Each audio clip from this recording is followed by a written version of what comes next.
പിതാവിൻ്റെയും പുത്രൻ്റെയും പരിശുദ്ധാത്മാവിൻ്റെയും നാമത്തിൽ ആമേൻ. യേശുവിൽ ഏറ്റവും സ്നേഹമുള്ള സഹോദരങ്ങളെ, വീണ്ടും ഒരിക്കൽ കൂടി ദൈവവചനം പഠിക്കാൻ, ശ്രദ്ധയോടെ വചനം വായിക്കാൻ ദൈവം തന്നിരിക്കുന്ന ഈ അവസരത്തിനായി ദൈവത്തെ മഹത്വപ്പെടുത്തിക്കൊണ്ട് പരിശുദ്ധ കന്യകാമാതാവിൻ്റെ മധ്യസ്ഥം ഇന്നത്തെ വചന പഠനത്തിന് വേണ്ടി നമുക്ക് അപേക്ഷിക്കാം. ഞാൻ എപ്പോഴും പറയുന്നത് പോലെ പരിശുദ്ധ അമ്മ വചനത്തിൻ്റെ അമ്മയാണ്. വചനം സ്വീകരിച്ച്, വചനത്തെ ഗർഭം ധരിച്ച്, വചനത്തെ പ്രസവിച്ച്, വചനത്തെ ലോകത്തിന് തന്ന പരിശുദ്ധ അമ്മ ദൈവവചനം ആര് ഗൗരവമായി പഠിക്കാൻ ആഗ്രഹിച്ചാലും അവരെ സഹായിക്കുന്ന അമ്മയാണ്. അതുകൊണ്ട് തന്നെ മാതാവിൻ്റെ മധ്യസ്ഥം നമുക്ക് ഇന്നത്തെ ശുശ്രൂഷയ്ക്ക് വേണ്ടി അപേക്ഷിക്കാം. നന്മ നിറഞ്ഞ മറിയമേ സ്വസ്തി, കർത്താവ് അങ്ങയുടെ കൂടെ സ്ത്രീകളിൽ അങ്ങ് അനുഗ്രഹിക്കപ്പെട്ടവളാകുന്നു. അങ്ങയുടെ ഉദരഫലമായി ഈശോ അനുഗ്രഹിക്കപ്പെട്ടവനാകുന്നു. പരിശുദ്ധ മറിയമേ തമ്പുരാൻ്റെ അമ്മയെ, പാപികളായ ഞങ്ങൾക്ക് വേണ്ടി ഇപ്പോഴും ഞങ്ങളുടെ മരണസമയത്തും തമ്പുരാനോട് അപേക്ഷിച്ചു വരണമേ. ആമേൻ. പിതാവിൻ്റെയും പുത്രൻ്റെയും പരിശുദ്ധാത്മാവിൻ്റെയും നാമത്തിൽ ആമേൻ. ഈശോയിൽ പ്രിയ സഹോദരി സഹോദരന്മാരെ, യോഹന്നാൻ്റെ സുവിശേഷം 5-ാം അധ്യായം നാം വായിച്ചുകൊണ്ടിരിക്കുകയാണ്. 5-ാം അധ്യായത്തിൻ്റെ 7-ാമത്തെ വാക്യമാണ്, 7ഉം 8ഉമാണ് ഞാൻ കഴിഞ്ഞ എപ്പിസോഡിൽ വിശദീകരിക്കാൻ ശ്രമിച്ചത്. ഇന്ന് നാം തുടർന്നുള്ള വാക്യങ്ങൾ ധ്യാനിക്കുമ്പോൾ കഴിഞ്ഞ എപ്പിസോഡിൽ പങ്കുവച്ചത് ഞാൻ ഒരിക്കൽ കൂടി ഓർമ്മിപ്പിക്കുന്നു. 3 കൽപ്പനകൾ യേശു നൽകുകയാണ്. ഒന്നാമത്തേത് നീ എഴുന്നേൽക്കുക, രണ്ടാമത്തേത് നിൻ്റെ കട്ടിലെടുക്കുക, കിടക്കയെടുക്കുക, മൂന്നാമത്തേത് നീ നടക്കുക. 3-ാമത്തെ കൽപ്പന നടക്കുക, നിൽക്കുന്നിടത്ത് നിൽക്കാതെ മുന്നോട്ട് പോവുക. ഇത് സുവിശേഷത്തിലെ പലയിടങ്ങളിലും ദൈവവചനത്തിൽ പലയിടങ്ങളിലും ആവർത്തിക്കപ്പെടുന്ന ഒരു സൂചനയാണ്. അതായത് നമ്മൾ നിൽക്കുന്നിടത്ത് നിൽക്കരുത്. കെട്ടിക്കിടക്കുന്ന വെള്ളം ചീത്തയാവും, ഒഴുകാത്ത വെള്ളം മലിനമാകും. മുന്നോട്ട് പോകാത്ത ജീവിതം, അതായത് നാം ഒരു സ്റ്റാഗ്നേഷൻ പോയിന്റിലാണെങ്കിൽ, കെട്ടിക്കിടക്കുകയാണെങ്കിൽ, നിശ്ചലാവസ്ഥയിലാണെങ്കിൽ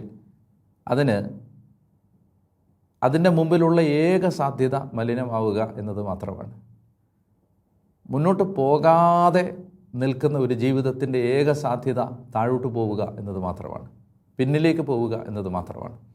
അതുകൊണ്ട് യേശു അവനോട് പറഞ്ഞത് walk, get up, take up your coat and walk. മുന്നോട്ട് പോവുക, മുന്നോട്ട് നടക്കുക. എസെക്കിയേലിനോട് ദൈവദൂതൻ പറഞ്ഞ വചനം നിങ്ങളുടെ ഓർമ്മയിൽ വരുന്നുണ്ടാവും. എസെക്കിയേൽ ഒരു പ്രത്യേക അഭിഷേകത്തിൻ്റെ ഒരു പ്രത്യേക അവസ്ഥയിൽ നിൽക്കുമ്പോൾ ദൈവത്തിൻ്റെ ദൂതൻ പറയുകയാണ്, നീ മുന്നോട്ട് നടക്കുക. അതുകൊണ്ട് മുന്നോട്ട് നടക്കാൻ, പ്രാർത്ഥനാ ജീവിതത്തിൽ മുന്നോട്ട് നടക്കാനാണ് ഈശോ പറയുന്നത്. ഭഗ്നാശരാകാതെ എപ്പോഴും പ്രാർത്ഥിക്കണം. വിശുദ്ധിക്ക് വേണ്ടി അഭിലഷിക്കണം. എബ്രായർ 12 പറയുന്നുണ്ട്, എല്ലാവരോടും സമാധാനത്തിൽ വർത്തിച്ച് വിശുദ്ധിക്ക് വേണ്ടി പരിശ്രമിക്കണം.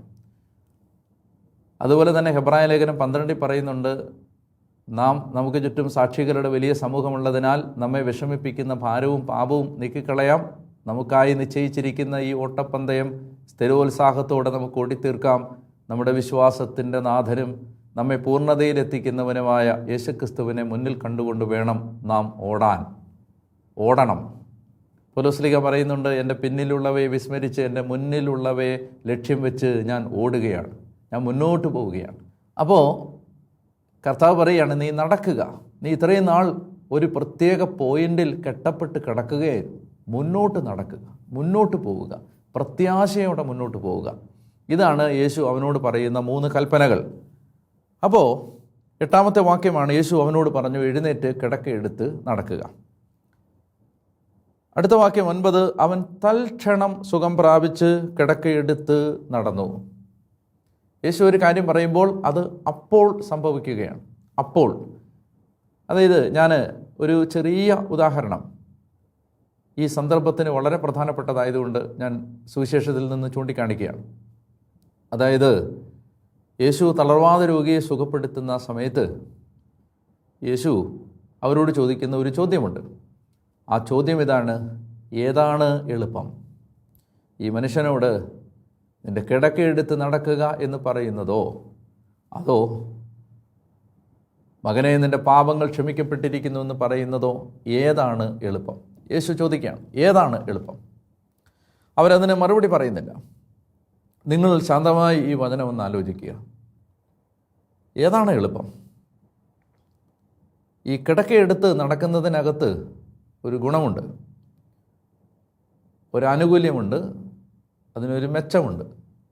ആ അഡ്വാൻറ്റേജ് ഇതാണ്: കിടക്കയെടുത്ത് നടക്കുക എന്ന് പറയുമ്പോൾ ആ പറഞ്ഞ വാക്ക് സത്യമാണോ എന്ന് അറിയാൻ, വേരിഫൈ ചെയ്യാൻ, അത് കേട്ടുനിന്ന മനുഷ്യരുടെ, കണ്ടുനിന്ന മനുഷ്യരുടെ മുമ്പിലുള്ള ഒരു ജീവിക്കുന്ന തെളിവാണ് അത് പറഞ്ഞ ഉടനെ ആ മനുഷ്യൻ കട്ടിലെടുത്ത് നടക്കുക എന്നുള്ളത്.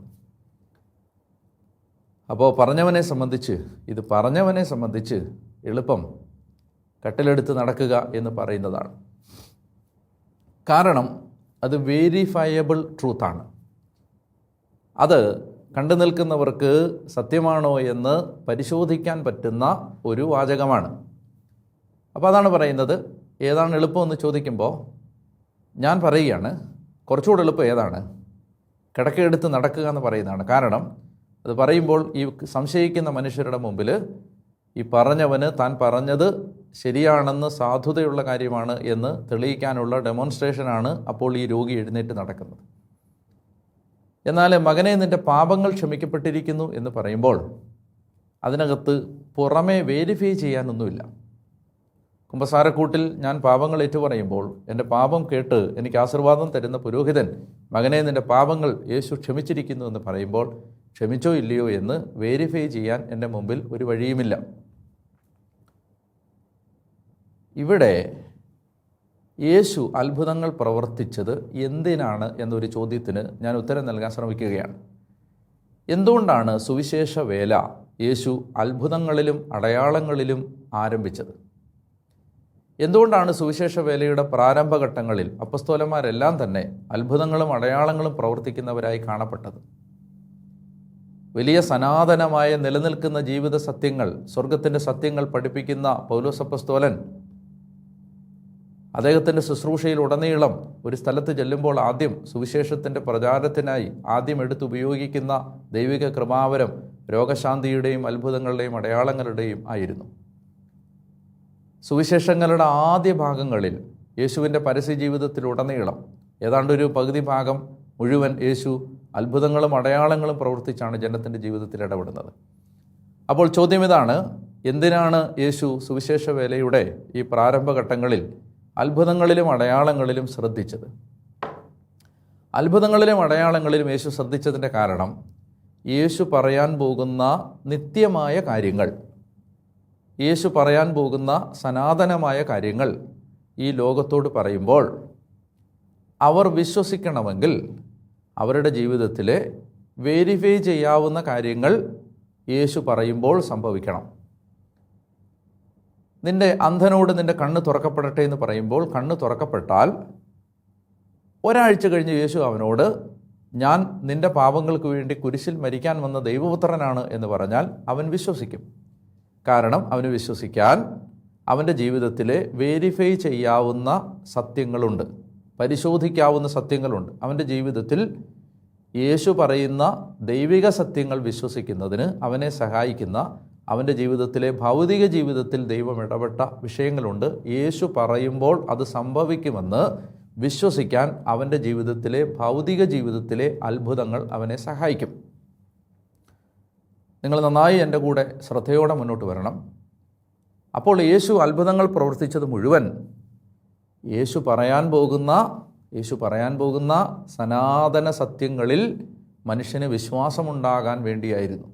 എന്നെ അനേക വർഷങ്ങളായി ഭാരപ്പെടുത്തുന്ന ഒരു ഹൃദയഭാരം കൂടി ഞാൻ പങ്കുവെക്കാം. നമ്മൾ ഇന്നും അത്ഭുതങ്ങളിലും അടയാളങ്ങളിലും കെട്ടിക്കിടക്കുകയാണ്. നമ്മൾ ഇന്നും കൂടുതൽ ശ്രദ്ധ കേന്ദ്രീകരിക്കുന്നത് അത്ഭുതങ്ങളിലും അടയാളങ്ങളിലും മനുഷ്യൻ്റെ ഭൗതിക ജീവിതത്തിലെ വിഷയങ്ങളിലുമാണ്.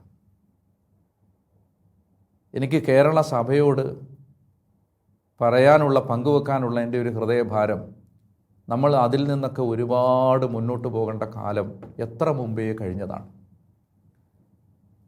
സനാതനമായ നിത്യമായ ജീവിത സത്യങ്ങളെ ശ്രദ്ധിക്കുകയും വിശദീകരിക്കുകയും പഠിപ്പിക്കുകയും ചെയ്യുന്ന സുവിശേഷ പ്രഘോഷണങ്ങളാണ് കേരള സഭയിൽ നിന്ന് ഇന്ന് ദൈവം പ്രതീക്ഷിക്കുന്നതെന്നാണ് നിങ്ങൾക്ക് ഇഷ്ടപ്പെട്ടാലും ഇല്ലെങ്കിലും എൻ്റെ എക്കാലത്തെയും ജീവിതബോധ്യം. കാരണം നമുക്കിനി ഒരത്ഭുതത്തിൻ്റെ ആവശ്യമില്ല വിശ്വസിക്കാൻ. കാരണം നമ്മുടെ ജീവിതത്തിൽ തലമുറകളായി സഭയുടെ ജീവിതത്തിൽ ദൈവം പ്രവർത്തിച്ച മഹാത്ഭുതങ്ങൾ തിരിഞ്ഞു നോക്കിയാൽ മാത്രം മതി. ഇനി ഒരത്ഭുതത്തിൻ്റെ ആവശ്യമില്ല. ദൈവം അത്ഭുതം പ്രവർത്തിക്കുന്നില്ലെന്നല്ല, അത്ഭുതങ്ങൾ അടയാളങ്ങൾ സംഭവിക്കുന്നില്ലെന്നല്ല. ഞാൻ പറഞ്ഞു വരുന്നത്, നമ്മൾ അതിലാണോ നമ്മുടെ ശ്രദ്ധ ഇനിയും നമ്മൾ വെച്ചുകൊണ്ടിരിക്കേണ്ടത്? ഞാൻ മനസ്സിലാക്കുന്നത് അത് നാം നേരിടുന്ന അല്ലെങ്കിൽ സാത്താൻ നമുക്ക് നേരെ വെച്ച് നീട്ടുന്ന ഏറ്റവും വലിയ പ്രലോഭനവും കെണിയുമാണ്. ആ കെണിയിൽ ദൈവജനത്തെ കെട്ടിയിടരുതെന്നാണ് എൻ്റെ അഭിപ്രായം. അതിന് മുകളിലേക്ക് വളരാൻ ദൈവജനത്തെ പഠിപ്പിക്കാനുള്ള ബാധ്യത സുവിശേഷകർക്കുണ്ടെന്നാണ് എൻ്റെ വിശ്വാസം. കർത്താവ് അത്ഭുതം പ്രവർത്തിക്കുന്നത്, ഈ അത്ഭുതം പ്രവർത്തിക്കുന്നത് അല്പസമയം കഴിയുമ്പോൾ യേശു അവനോട് പറയും, നീ മേലാൽ പാപം ചെയ്യരുത്. പാപം ചെയ്താൽ കൂടുതൽ മോശമായത് സംഭവിക്കും. അപ്പോൾ അതുകൊണ്ട് ഞാൻ എന്നെ ഭാരപ്പെടുത്തുന്ന ഒരു വേദന പങ്കുവെച്ചു എന്നേ ഉള്ളൂ. നിങ്ങൾക്ക് ഏത് തലങ്ങളിലും വിശ്വസിക്കാം. ദൈവം നിങ്ങൾക്ക് തരുന്ന പ്രേരണ അനുസരിച്ച് നിങ്ങൾ മുന്നോട്ട് പോവുക. ഏതായാലും ഇവിടെ യേശു പറഞ്ഞ് പഠിപ്പിക്കാൻ പോകുന്ന നിത്യസത്യങ്ങൾ വിശ്വസിക്കാൻ നമുക്ക് പറ്റേണ്ടതിനാണ് അത്ഭുതങ്ങളും അടയാളങ്ങളും ദൈവം നമുക്ക് ചെയ്തു തരുന്നത്. അതുകൊണ്ട് കർത്താവ് അവനോട് പറയുകയാണ്, നീ എഴുന്നേറ്റ് നടക്കുക എന്ന് പറയുമ്പോൾ ഇവന് യേശു പറയുന്ന കാര്യങ്ങളിലുള്ള വിശ്വാസം അവൻ്റെ ഹൃദയത്തിൽ ഉണ്ടാവുകയാണ്. യേശു ഒരു കാര്യം പറയുമ്പോൾ അത് നിർവഹിക്കാനുള്ള ശക്തി യേശു നമുക്ക് തരുന്നുണ്ട്. അതുകൊണ്ടാണ് യേശു നിൻ്റെ കിടക്കയെടുത്ത് നടക്കുക എന്ന് പറഞ്ഞപ്പോൾ അപ്പോൾ തന്നെ അവൻ കിടക്കയെടുത്ത് വീട്ടിലേക്ക് തൽക്ഷണം സുഖം പ്രാപിച്ച് കിടക്കയെടുത്ത് വീട്ടിലേക്ക് നടക്കുന്നത്. അപ്പോൾ 9-ാമത്തെ വാക്യത്തിൻ്റെ 2-ാം ഭാഗം പറയുകയാണ്, അന്ന് സാബത്ത് ആയിരുന്നു. ഈ ഒരു വാചകം, ഈ 9-ാമത്തെ വാക്യം അടുത്ത 2 ഭാഗങ്ങൾക്കുള്ള മുഖവുരയാണ്, ആമുഖമാണ്. ശ്രദ്ധിക്കുക. അതായത് ഈ 9-ാം വാക്യത്തിൽ നിന്നാണ് ഇനി 10 മുതൽ 18 വരെയുള്ളതും 19 മുതൽ 47 വരെയുള്ളതുമായ ഈ 5-ാം അധ്യായത്തിൻ്റെ തുടർഭാഗങ്ങൾ തീരുമാനിക്കപ്പെടുന്നത്, വഴിതിരിയുന്നത്, അതിലേക്കുള്ള വഴി തിരിയപ്പെടുന്നത് ആ ജംഗ്ഷൻ പോയിന്റ് ഈ 9-ാമത്തെ വാക്യമാണ്. അന്ന് ഒരു സാബത്ത് ആയിരുന്നു. ഞാൻ ഈ ഭാഗം വിശദീകരിക്കാൻ തുടങ്ങിയപ്പോൾ നിങ്ങളോട് പറഞ്ഞിരുന്നു, യഹൂദരുടെ തിരുനാളുകളുമായി, ആരാധനാ തിരുനാളുകളുമായി ബന്ധപ്പെട്ട് യേശു പറയുന്ന ചില കാര്യങ്ങൾ ഉണ്ടാക്കിയ സംഘർഷങ്ങൾ, അതാണ് തുടർന്ന് വരുന്ന സബ്സെക്ഷൻ എന്ന് ഞാൻ പറഞ്ഞിരുന്നു, കഴിഞ്ഞ എപ്പിസോഡുകളിൽ പറഞ്ഞിരുന്നു. അപ്പോൾ ഇവിടെ ഇനി ഈ ക്ലോസിംഗ് കമൻറ്റ്, അന്ന് ഒരു സാബത്തായിരുന്നു, അവൻ തൽക്ഷണം സുഖം പ്രാപിച്ച് കിടക്കയും എടുത്ത് വീട്ടിലേക്ക് നടന്നു എന്ന് പറഞ്ഞ ആ ക്ലോസിംഗ് കമൻറ്റ് തുടർന്നുള്ള 2 ഭാഗത്തിലേക്കുള്ള ഒരു പ്രവേശന കവാടമാണ്, പ്രവേശികയാണ്. ആ 2 ഭാഗങ്ങൾ എന്താണ്? ഇനി ഒരു വിവാദം ഉണ്ടാവുകയാണ്, ഒരു കോൺട്രവേഴ്സി ഉണ്ടാവുകയാണ്. 10 മുതൽ 18 വരെ വാക്യങ്ങൾ ഒരു കോൺട്രവേഴ്സി, യഹൂദരും യേശുവും തമ്മിൽ ഒരു വിവാദം ഉണ്ടാവുകയാണ്, ഒരു സംഘർഷം ഉണ്ടാവുകയാണ്, ആശയക്കുഴപ്പം അല്ലെങ്കിൽ ഒരു അഭിപ്രായ ഭിന്നത ഉണ്ടാവുകയാണ്. ഇനി 19 മുതൽ 47 വരെ അതിൻ്റെ 2-ാം ഭാഗം എന്ന് പറയുന്നത് യേശു ഒരു ഡിസ്കോഴ്സ്, ഒരു പ്രഭാഷണം നടത്തുകയാണ്. യേശു ഒരു പ്രബോധനം നടത്തുകയാണ്. അപ്പോൾ 2 ഭാഗങ്ങൾ ഇതാണ്. 10 മുതൽ 18 വരെ വിവാദം, 19 മുതൽ 47 വരെ പ്രബോധനം. ഈ വിവാദങ്ങളെ യേശു നേരിട്ടത് പ്രബോധനം വഴിയാണ്. വിവാദങ്ങളെ യേശു നേരിട്ടത് പ്രബോധനം നടത്തിയിട്ടാണ്. അതായത് ആശയക്കുഴപ്പങ്ങൾ യേശു പരിഹരിച്ചത് പ്രബോധനങ്ങൾ കൃത്യമായി നൽകിക്കൊണ്ടാണ്. അതുകൊണ്ട് പ്രബോധനങ്ങളിൽ ശ്രദ്ധിച്ചാൽ സഭയിൽ ഐക്യം ഉണ്ടാവും. അതായത് എവിടെ ജനം പാളിയാലും ആ ജനം പാളുന്നതിൻ്റെ പ്രധാനപ്പെട്ട കാരണം അവർക്ക് അടിസ്ഥാന വിഷയങ്ങളിലെ സത്യത്തെക്കുറിച്ചുള്ള പ്രബോധനം ശരിയായി ലഭിക്കാത്തത് കൊണ്ടാണ്. എന്ത് വിവാദങ്ങളും നിങ്ങൾ പരിശോധിക്കുക, ദൈവജനം അനുഭവിക്കുന്ന ഏത് ആശയക്കുഴപ്പങ്ങളും നിങ്ങൾ പരിശോധിക്കുക, അത് ശരിയായ പ്രബോധനത്തിൻ്റെ അഭാവമാണ്. അതാണ് മലാഖിയിൽ ദൈവം പറഞ്ഞത്, പ്രബോധനം ഇല്ലാഞ്ഞാൽ ജനം നശിക്കും. പ്രബോധനമില്ലാതായാൽ ജനം നശിക്കും. പുരോഹിതൻ തൻ്റെ അധരത്തിൽ ജ്ഞാനം സൂക്ഷിക്കണം, ജനം പ്രബോധനം തേടി അവനെ സമീപിക്കണം. അപ്പോൾ ഈ പ്രബോധനം നൽകിയാൽ അത് വിവാദങ്ങൾക്കുള്ള സൊല്യൂഷനാണ്. അപ്പോൾ ഒരു കാര്യം പറയുന്നതിൻ്റെ മറുപടി പറയാൻ പോകുമ്പോഴാണ് ആശയക്കുഴപ്പമുണ്ടാകുന്നത്, അല്ലെങ്കിൽ ഭിന്നത ഉണ്ടാകുന്നത്. മറിച്ച് അടിസ്ഥാന പ്രബോധനങ്ങൾ വ്യക്തികളെ പരാമർശിക്കാതെ, സംഭവങ്ങളെ പരാമർശിക്കാതെ അടിസ്ഥാന പ്രബോധനങ്ങൾ കൃത്യമായി നൽകിക്കൊണ്ടിരുന്നാൽ അത് മനുഷ്യൻ്റെ ഹൃദയത്തിലെ വിഭാഗീയതകളും ഭിന്നതകളും ഇല്ലാതാക്കും. അപ്പോൾ 10 മുതൽ 18 വരെ വിവാദം, നമ്മളതിലേക്ക് കടക്കുകയാണ്. 10-ാമത്തെ വാക്യം, അതിനാൽ സുഖം പ്രാപിച്ച, അന്ന് സാബത്തായിരുന്നു 9. 10-ാമത്തെ വാക്യം, അതിനാൽ സുഖം പ്രാപിച്ച ആ മനുഷ്യനോട് യഹൂദർ പറഞ്ഞു. യഹൂദർ എന്ന് പറഞ്ഞാൽ ജെറുസലേമിലെ യഹൂദ പ്രമാണിമാരെന്നാണ് യോഹന്നാൻ ഉദ്ദേശിക്കുന്നത്.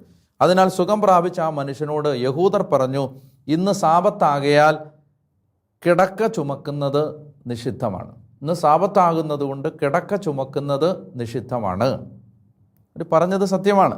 കാരണം ഈ സാബത്ത് നിയമങ്ങളുടെ ഭാഗമായിരുന്നു നിങ്ങൾ ഭാരം ചുമന്നുകൊണ്ട് നഗര കവാടങ്ങളിലൂടെ പുറത്തു പോകരുത്, ദേവാലയ കവാടങ്ങൾക്ക് വെളിയിലൂടെ കവാടങ്ങളിലൂടെ ഭാരം ചുമന്നുകൊണ്ട് പോകരുതെന്നൊക്കെ പ്രസംഗിക്കുന്ന ജെറമിയായെയും അതുപോലെ തന്നെ എസ്രായെയും ഒക്കെ നമുക്ക് കാണാൻ പറ്റും. അപ്പോൾ ഇവിടെ പറയുകയാണ് സാബത്താണ്, ഭാരം ചുമക്കരുത്. ഇവിടെ ഒരു സെക്കൻഡ് ഒന്ന് ശ്രദ്ധിക്കുക. ഇവിടെ അക്ഷരങ്ങളുടെ മതവും ആത്മാവിൻ്റെ മതവും തമ്മിൽ ഒരു സംഘട്ടനത്തിൽ ഏർപ്പെടാൻ പോവുകയാണ്. അക്ഷരങ്ങളുടെ മതവും ആത്മാവിൻ്റെ മതവും തമ്മിലുള്ള ഒരു സംഘർഷത്തിലേക്ക് ഇനി ഈ ഭാഗം കടക്കുകയാണ്. The religion of the letters, അതായത് ദൈവം പറഞ്ഞ കാര്യങ്ങളെ അക്ഷരാർത്ഥത്തിൽ മനസ്സിലാക്കുന്ന, അല്ലെങ്കിൽ അക്ഷരാർത്ഥത്തിൽ തെറ്റിദ്ധരിച്ച് മനസ്സിലാക്കുന്ന, ദൈവം പറഞ്ഞതിൻ്റെ ആത്മാവ് മനസ്സിലാക്കാതെ അക്ഷരങ്ങളിൽ അള്ളിപ്പിടിക്കുന്ന ഒരു മതം.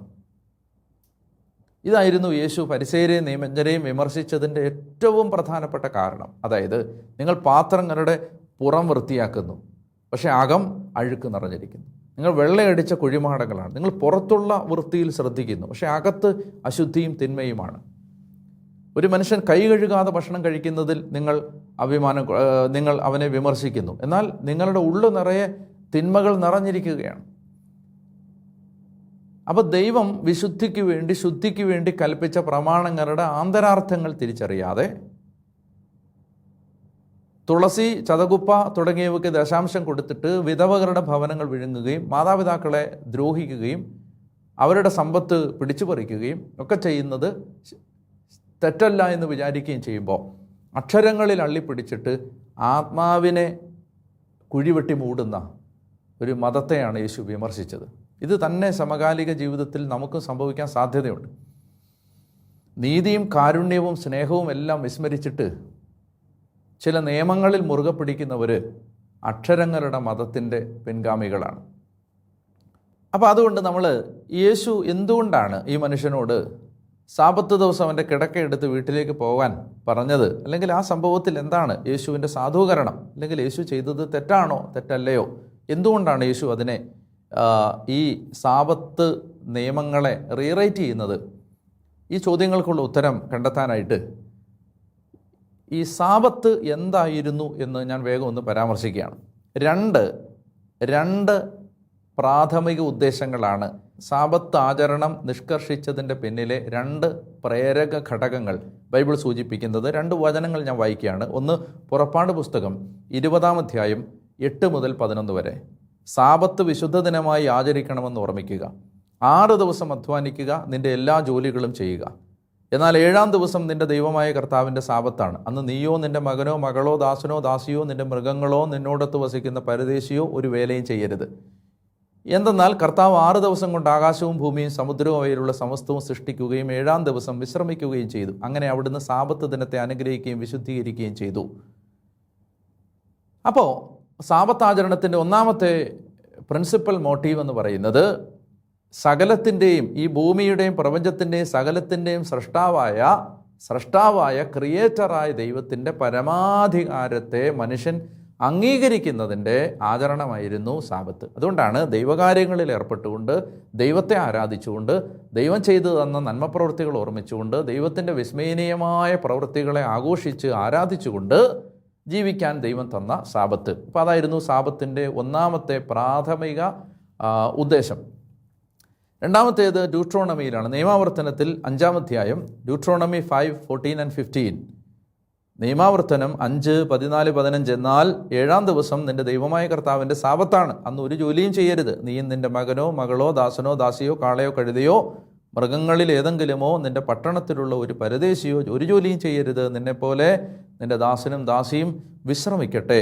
നീ ഈജിപ്തിൽ ദാസനായിരുന്നുവെന്നും നിന്റെ ദൈവമായ കർത്താവ് തൻ്റെ കരുത്തുറ്റ കരനീട്ടി അവിടെ നിന്ന് നിന്നെ മോചിപ്പിച്ച് കൊണ്ടുവന്നുവെന്ന് ഓർമ്മിക്കുക. അതുകൊണ്ട് സാബത്ത് ദിനം ആചരിക്കാൻ അവിടുന്ന് നിന്നോട് കൽപ്പിച്ചിരിക്കുന്നു. അതായത് രണ്ടാമതായിട്ട് സാബത്ത് ആചരിക്കാനായിട്ട് ദൈവം കൽപ്പിച്ചത് പുറപ്പാട് പുസ്തകത്തിലെ ഈജിപ്തിലെ അടിമത്തത്തിൽ നിന്ന് ദൈവം അവരെ മോചിപ്പിച്ച് പുറത്തു കൊണ്ടുവന്നതിൻ്റെ ഓർമ്മയ്ക്കായിട്ടാണ്. മനുഷ്യരോട് ദൈവം കാണിക്കുന്ന മഹാമനസ്കതയും വാത്സല്യവും ഓർമ്മിക്കാനായിരുന്നു സാബത്ത് ആചരിക്കണം എന്ന് ദൈവം കൽപ്പിച്ചത്.